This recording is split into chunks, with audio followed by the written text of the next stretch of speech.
Cheap PC gaming has finally arrived, because in this video we're putting together the Budget Gaming PC 2023. We've got some of the best components you can find at rock bottom prices, and as always we're going to show you exactly how they work, how they go together, and of course show you those all important gameplay benchmark numbers so you can see exactly how this thing performs. As you can tell, I'm genuinely so excited about this one. It seems that everything at the moment with PC gaming is all doom and gloom, super expensive stuff, so I'm thinking you're going to like the change in this video, assuming it still works. Stay tuned for the cheapest gaming computer I've literally built in years, right after a short word from this video sponsor. MSI's Game On Get Cashback promotion is here, meaning you can get the very best PC gaming gear for less. Get up to £100 back on the very latest components, from Z790 motherboards, power supplies, cases, and liquid coolers. There really has never been a better time to get upgrading. But do be quick, as this offer ends on the 20th of May 2023. So go and check it out with the link down below. Right, okay, so... not again! No! It'll be alright. Probably. Let us waste absolutely no time at all and get started. And I'll address the elephant in the room, which is why we have a motherboard without a box. It's just because this was the way that this was supplied to me by ASRock a couple of years ago. This is the B660 Pro RS, and this is definitely not the most expensive motherboard you can get. In fact, one of the best ways to actually save money right now is to buy a previous generation board that is still compatible with your CPU, and then pretty much pocket the difference, because when it comes to gaming performance, especially at this level, there's essentially going to be no difference whatsoever. So if you were to step up to a B760 motherboard, you'd be paying probably about £40–50 more for literally no extra performance. So what's the point?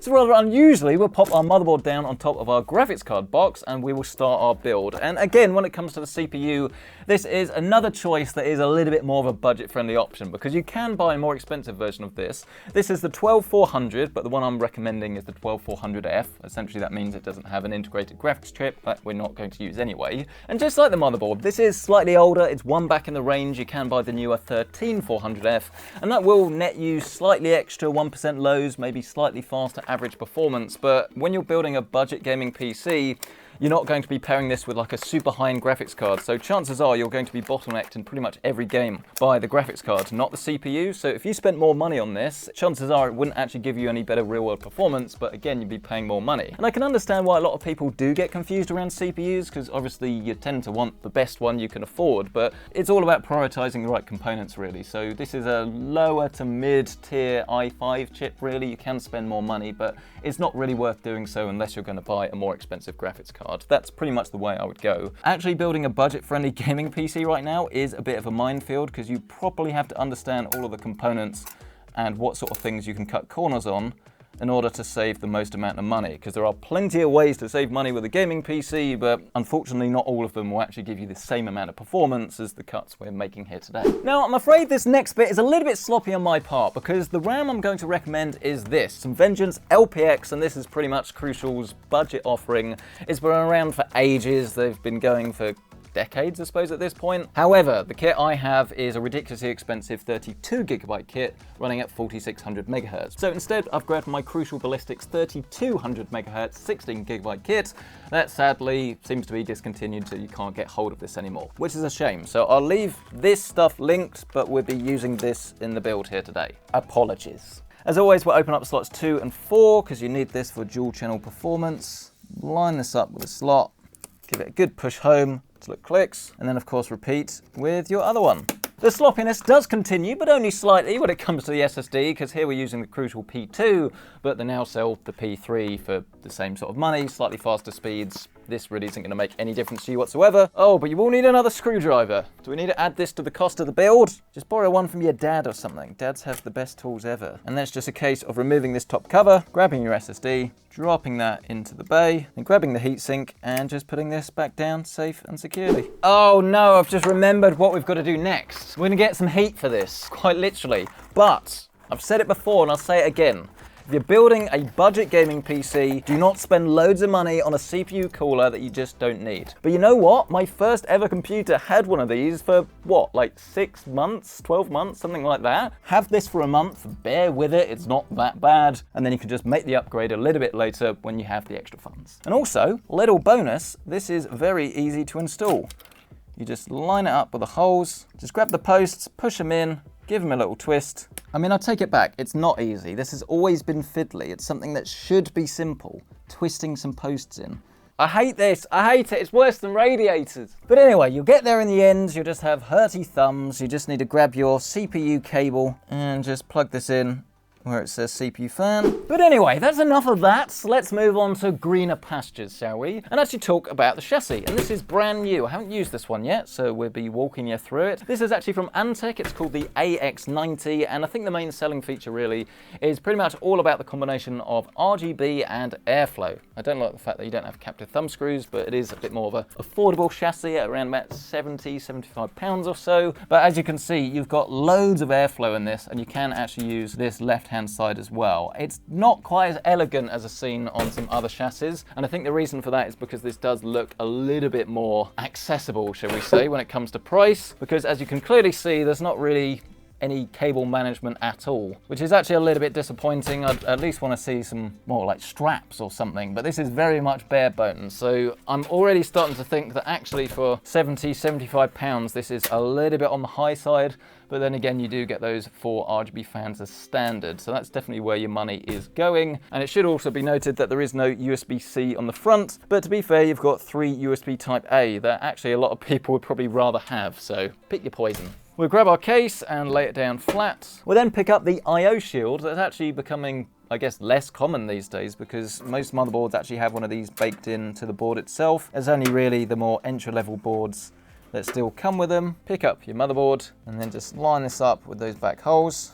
Push this into the standoff in the middle here that kind of clips it all into place. Then grab the screws that come with the case itself and then just fit this down into place. Installing the fan speed cables honestly couldn't be simpler. I think the best way for me to do this is to plug this rear fan into the top where it says CPU fan 2. Then grab our little splitter, plug this down here where it says chassis fan 5. Then I'll connect the front 3 fans to this splitter. Then I will get our RGB, feed this through to the top, and then connect it to RGB LED 3. Then what else do we have? We've got our front panel connections, these tiny little ones. These connect down the bottom right-hand side of the motherboard. We've got our bright blue USB 3. This is sort of halfway up on the motherboard. You can't really miss it because it's quite large. Then you have your 2 that are very similar. You've got your USB, which is the one that says USB on it, and then your HD audio. These are both down the bottom of the motherboard. They are easy to get confused, so make sure you read the text before you plug them in. Once you've done that though, unfortunately your PC will start to look a little bit like this, and this is why I say the cable management in this case is fairly disappointing, because it can be done, but there's just no natural sort of places for all of these cables to go. What you'd usually have is some form of channel that you'd have here, but because you've got all of this extra expandability for fans, it's sort of opened up part of the case and it's not really giving you anywhere to tie them down. I think the best spot is here where you do have these tie down points, but without having any form of straps or anything, it's pretty much a case of you're on your own, you're gonna have to wing it. I'll have my go at sorting that at the end, but I do want to move on to something a lot more exciting now, which is the graphics card. This is the RX 6600, and this pretty much tied when it came to the best value new graphics card that you can buy in the video that we did in the top right corner of your screen, where we went through pretty much every new graphics card from top end to budget, and this was one of the most exciting cards that we actually had in our lineup. It's got 8 GB of VRAM, which for budget friendly gaming is fantastic, and this really is a GPU that will set you up in games like Halo, Warzone, pretty much any new release really. Like granted, this is very much a 1080p card, maybe some light 1440, like 4K is a pretty much definite no, but with a price of around about 220, maybe 210, 230 pounds, that is a steal in today's market. Bear in mind all the new ones that are coming out are like £1,000. This is the gigabyte version. Obviously you can buy loads of different brands and typically just buy the one that's the best value. If you can get one that has 3 fans, fantastic, but this isn't going to use masses of power, so 2 fans should be fine as well. But for the money and for the performance, this is an absolute steal. Installing it is very straightforward. You just want to open up our top slot. Oh, this is a bendy one. Oh no, I should have done this earlier. Your slots just bend out, look. Never to be seen ever again. It's not the nicest way of doing it, but this is a compromise that you just have to make on cheaper chassis. Be very careful not to damage your motherboard. Once that's done, pick up your GPU, give it a nice little wiggle and a push, That's your GPU installed. Oh, it does need screwing in. Let's not forget about that fundamental, shall we? And with our graphics card installed, there's just one more piece of the puzzle to go, the power supply. And once again, I'm sort of breaking the rules here today, because this is a 450 watt power supply and the graphics card recommends a minimum of 500 watts. But the reason I'm doing this is because it is going to be fine for my use here today, but they don't actually sell this one anymore. So I'd recommend that you get a 550 or 650 version of this. It of course says CV450. Don't go buying the absolute cheapest power supply you can for like £25. Not going to be reliable, bad idea. Corsair, reputable brand, anything similar, 80 plus bronze should be more than you need, really. If you know that you are going to buy something like a, I don't know, an RTX 4060, 4070, anything really like that at a later date, then it's worth making sure you've got the power supply to support that now, rather than just going for the absolute cheapest. But if you know you're going to keep it for a while, then obviously you can save a bit of money on your wattage. And this is another one of those chassis where you've got to unplug some of the cables at the bottom just to get the power supply in. It's always really quite annoying. Once that is in, just fix it down into place with the screws that come with the power supply or the case. This is for your CPU at the top, so we'll feed this around the side. You absolutely can't miss your ATX power connection. Just feed this through the side and then connect this to the absolute whacking great connection on the motherboard. And while you're there, connect your CPU to the top left. Grab this little SATA connection that's used for this RGB hub and then connect this to the power supply. Then all of these other cables can just be stuffed through next to your power supply, so they are out of the way. And then the final piece of the puzzle is of course to plug the graphics card in. Grab this 8-pin connection, whack this on the top of the card. I've already pre-tidied this bottom. And then that, other than your tidying around the back, is pretty much it. Will it actually go on is always step one.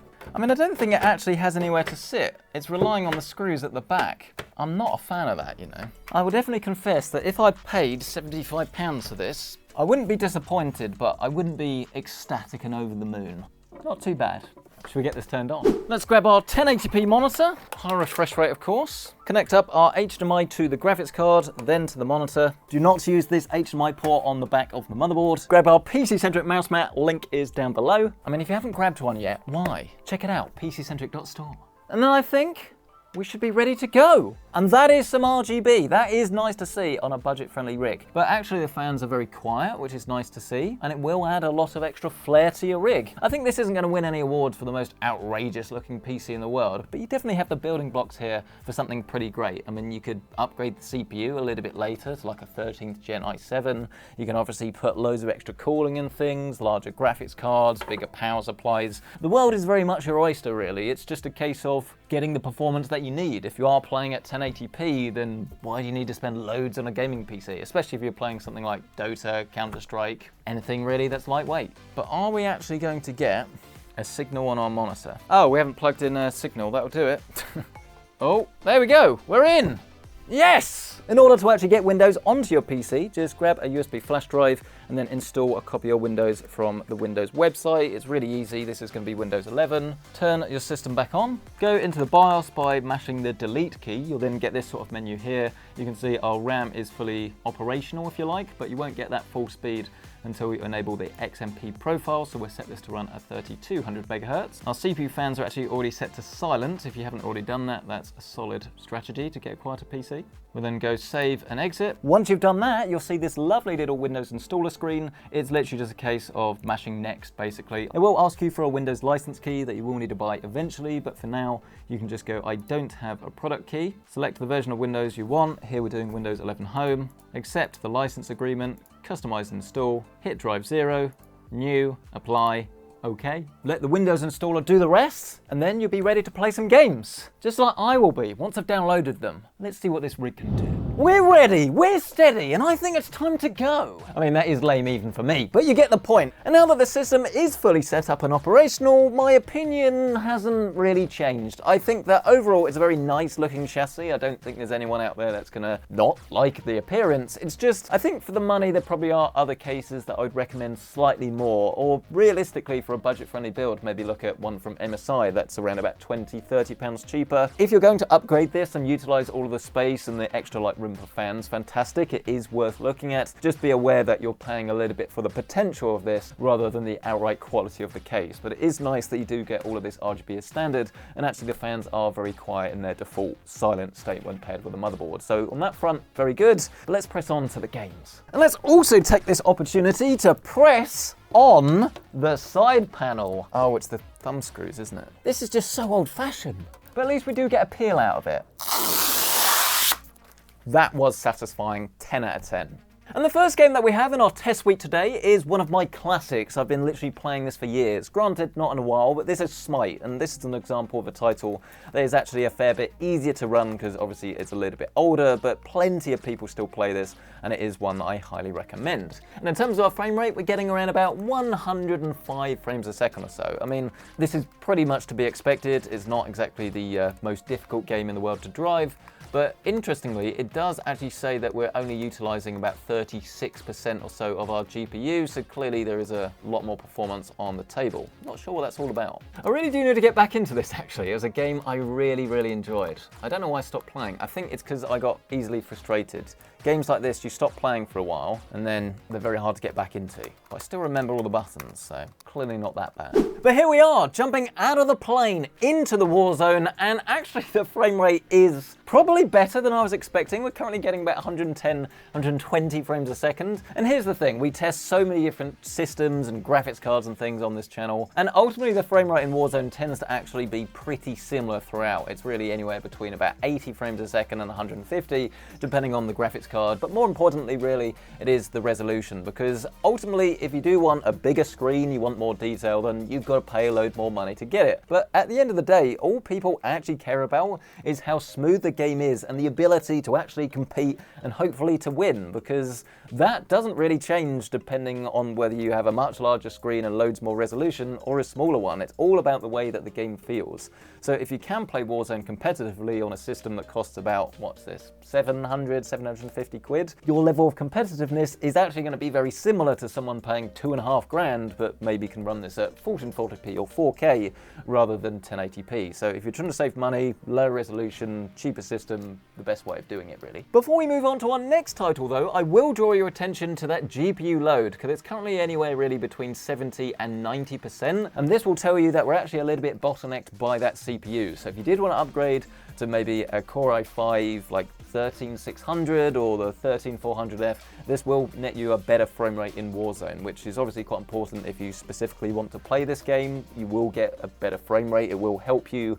But on balance, for the sort of level of system we've got, personally, I think this is still about right. Okay, turns out I wasn't recording the gameplay, so here we are, Apex Legends Round 2. Or for you, it's Round 1. You never would have known if I hadn't told you, but I'm honest, I come clean. But here we are anyway, jumping out of the plane. This is running 1080p at high settings, and as you can see, we're currently smashing it around about 155, 160 frames a second, and this really does go to show that you don't need to spend an absolute arm and a leg on a gaming PC to get great results, because obviously in some games you are going to be compromising, but pretty much in Apex Legends and anything properly competitive really, you should always be able to find some settings that will give you the high refresh rate experience that really will make all of the difference to your gameplay and let you actually be the best player that you can be. And I know that sounds like a little bit but it's genuinely true. If you have over 100 frames a second, it is going to give you the best possible chance.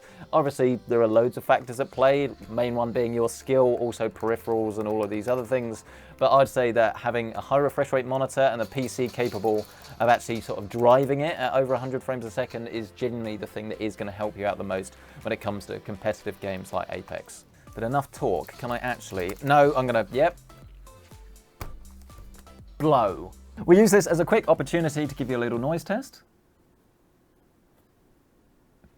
Of which, actually, I'm very surprised to say that while the Intel stock caller still isn't fantastic, you saw what it's like at max load, it seems to have improved over time, because this whole system, even running flat out in Apex, doesn't really make any noise whatsoever. It is actually a very impressive system. Can I try that again? It's a very impressive system. But let's move across now to our single player title, some Hogwarts Legacy. And by default, this actually looks pretty awful. The settings are not great. What do we got on? Let's change it to TAA High. FSR 1, I don't like this at all. FSR 2, why is this not the default? Why? We'll change this to quality, turn off the frame rate cap, and then change it to medium. It's giving me a warning. but let's see. And wow, okay, that is not what I expected. 200 frames a second, medium settings, with FSR set to quality. I mean, to be fair, that's almost too high. Let's turn FSR off just to give ourselves slightly better image quality, shall we? But this is not bad, is it? You're getting around about 130 to 150 frames a second at the moment in a more demanding area of the game. That is pretty cool without any upscaling technology at all. So all round, I think we've done a good job, but I'd absolutely love to hear your thoughts on this. What do you make of our system? What would you change, or would you have this exactly as it is?